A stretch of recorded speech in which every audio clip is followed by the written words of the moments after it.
Hoai Ca suddenly confesses that her body still bears the quiet scars of the horrifying kidnapping she survived. Every ache, every racing heartbeat reminds her of memories she can't erase. Beside her, Mrs. Bay, her aging mother with frail health, stands resolute, holding on to the old land that carries both their memories and the future they refuse to let go. Even under the scorching midday sun, even with illness and fear lurking at every corner, the mother and daughter push through baking each batch of bread, tending every potato, guarding every inch of their land. But can their courage withstand both the physical pain and the haunting shadows of the past, keeping their home and dreams alive? If you're moved by Hoai Ca and Mrs. Bay's unwavering spirit, don't forget to like and subscribe to follow more heart-touching stories. That early morning mist still clung to the old rooftops as Ha quietly guided his mother to Hoai Ca's house. The long journey waited, but he barely noticed the time. In Ha's heart, nothing mattered more than his mother's peace of mind. The fear that one day her health might fail before he could return haunted him. As they walked, Ha spoke softly, letting his worries out. "I'll be far away for work. At home, it's just you and Hoai Ca. I worry about your health." His mother smiled, calm and reassuring. "I'm fine. With Hoai Ca there, you don't need to worry. Just promise me that one day when you can, you'll fix up this old house. It's falling apart." Her words pierced Ha's heart. He knew she didn't care about wealth or comfort. All she wanted was to protect their home, the place filled with childhood memories and family history. Stopping at the porch, Ha held his mother's hands firmly. "I promise I'll work hard and save so one day we can rebuild this house for you." The vow hung in the crisp morning air. She squeezed his hands, eyes glistening with unshed tears, entrusting all her hope to this journey. Though she tried to appear composed, his mother couldn't hide the worry in her gaze as she watched him prepare to leave. She had endured countless nights of waiting, countless storms, but this time was different. This time, she was sending him off with the future in her hands. And at carrying that promise, knew that no hardship ahead would feel unbearable, for back home, two strong women awaited him, placing all their faith in his journey. The familiar clack of wooden clogs echoed from the porch. Hoai Ca appeared, carrying a basket of taro, still speckled with dirt, cheeks flushed from the harvest. She smiled, but exhaustion lingered in her eyes. Stumbling slightly, she steadied herself on the wall. "Feeling dizzy again?" her mother asked. Hoai Ca nodded softly. "Lately, every evening, I feel lightheaded." Ha frowned, asking urgently about medicine and checkups, but she reassured them, though her mother's worried gaze betrayed her fear. "I still worry about your brain, that incident," before she whispered. Ha froze, realizing Hoai Ca carried invisible scars from the past. Seeing her frail frame, calloused hands, and forced smile, his heart ached. A thought slipped out. Maybe we should sell part of the land to make things easier. Both mother and daughter shook their heads firmly. "No," his mother said. "This land is your future." Hoai Ca added, "We could rent it if Mom's too tired, then reclaim it when you return." Ha felt their deep connection to the land. His mother held his hands warmly. "Just work hard and stay healthy, that's enough." Ha nodded, heart heavy, yet warmed, vowing silently to succeed, protect them, and one day rebuild their home. Outside, dark clouds signaled rain. Ha squeezed his mother's hand, and rested his other on Hoai Ca's shoulder. "I'll be away, but my heart stays here.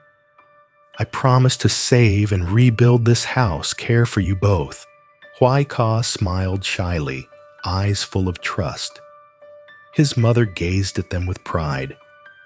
Though challenges lay ahead today, they had preserved what mattered most: family hope and the land that would always bring Ha home.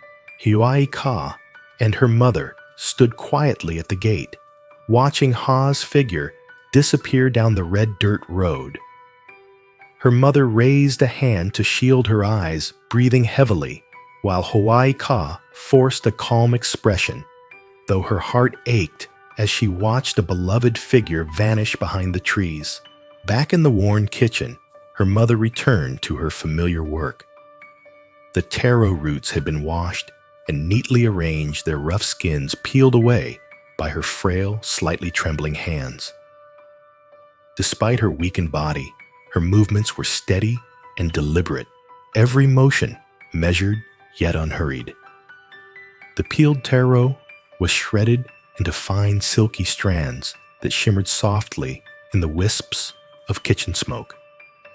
The rich, earthy aroma filled the small room, evoking memories of countless early market mornings that had carried the family through lean times.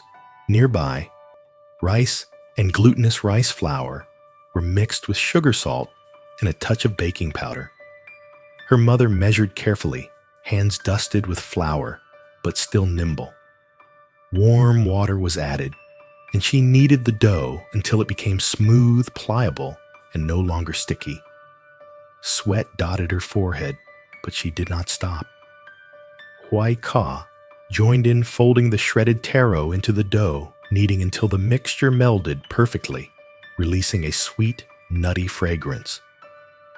Every movement between mother and daughter was instinctive, honed by years of shared hardship. Once the dough was ready, Hoai Ca carefully rolled each piece into perfect spheres, silently wishing that each batch would sell well enough to cover medicine and the day-to-day costs piling up.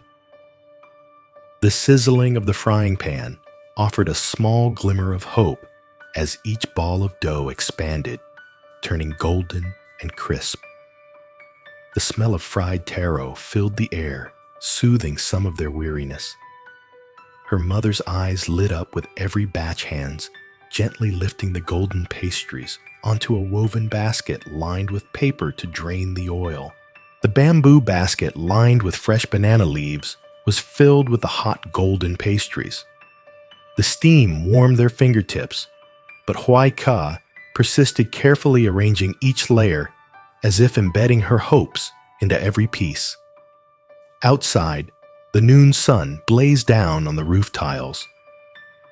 Clad in worn sun shirts and straw hats, mother and daughter lifted the basket, carrying not just food, but their daily lifeline and the hope of a successful market day. The familiar walk to the market seemed longer under the scorching sun. Sweat ran down their faces, soaking their clothes, but they pressed on. A gentle breeze barely stirred, ruffling strands of hair beneath their hats. Her mother's steps slowed, legs weak, yet her gaze never wavered from the path ahead.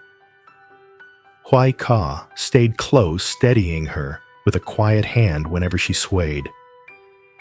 Only the soft slap of sandals and the aroma of fried taro softened the blistering heat of the road. At the market, the riot of sights and sounds enveloped them: fresh greens, vibrant fruits, and the clamor of vendors calling out their wares. Hoai Ca found a quiet corner under an old tree, spread a clean cloth, and set down the basket. The scent of fried taro quickly drew in the first customers. One by one, golden pastries were exchanged for coins, each small transaction like a heartbeat of hope. Despite the sweat and exhaustion, mother and daughter greeted each customer with warm smiles. The morning passed slowly but challengingly.